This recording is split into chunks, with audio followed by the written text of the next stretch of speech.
With interest rates rising at the time of the recording of this video on June 14th, 2022, now rising above 6%, what effect will this have on an already cooling market? And what does it mean for you if you're a buyer or a seller? Well, let's walk through it. Welcome to Let's Get Frank About Real Estate. I am Frank McManus with Lamakia Realty. And what we are seeing with the current cooling market is an adjustment that has been needed for the past 2 years. Now, first off, the frenzied market was caused when policymakers flooded the market with all the stimulus money and the Fed started buying mortgage-backed securities at a historic rate to drive down the interest rates to very anemic levels to keep the economy moving and rolling. But looking back, we see that these actions contributed to the inflation that we are now experiencing. And as Tony spoke to in a previous market video, not only has the Fed stopped buying mortgage-backed securities, they are now actually selling off what they have, which has contributed to the rising interest rates.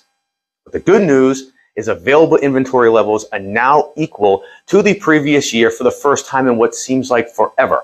And this is expected to continue throughout the rest of the year as inventory levels should surpass 2021, 2020, and yes, even 2019 levels. However, as interest rates continue to rise past the 6% rate, it's natural to expect a slowdown in the overall volume of home sales. So if you are a buyer, congratulations, you've just weathered a 2-year storm of frustration with minimal choices and huge competition with upwards of 50 offers on some homes. But now you finally have what you've been wanting. More choices, less competition as more homes come to the market, more time to make a decision as homes are now sitting on the market longer, and less overall competition as the number of people attending open houses is down, along with the number of offers some homes are receiving. Now, it's still competitive, but less so than we have seen. So take advantage and get serious again about finding and securing not only that great rate, but a home before rates go any higher. But if they do, don't worry, you can always refinance when the time comes, because at least at that point, you're already going to have your dream home rather than waiting and missing out. Now, for you sellers, the market has definitely changed, and you can no longer look to what your neighbor sold for and use that as your starting point for what you think you should list your home for. With interest rates literally doubling over the past 12 months, it has affected what buyers can afford and therefore definitely what they can offer and what they can buy. So if you are planning on selling, make sure you price your home aggressively to attract the largest pool of buyers that you can, because the more demand you create, the better your sale price is going to be.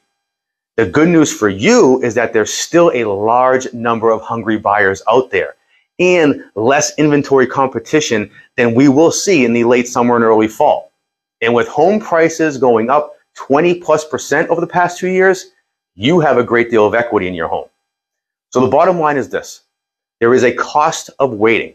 Whether you're a buyer or even a seller, since most of you sellers are also buyers as well, home prices are still rising along with interest rates. So again, lock down a rate and lock down a home sooner rather than later, as it will be less costly in the end. Now, if you have any additional questions or simply want to know more about what's going on, simply DM me or email me at fmcmanus@lamakiarealty.com and I will get right back to you. As always, I sure hope this helps you. And for more videos like these with tips on buying or selling, please follow and subscribe to any one of my social media pages. Until next time.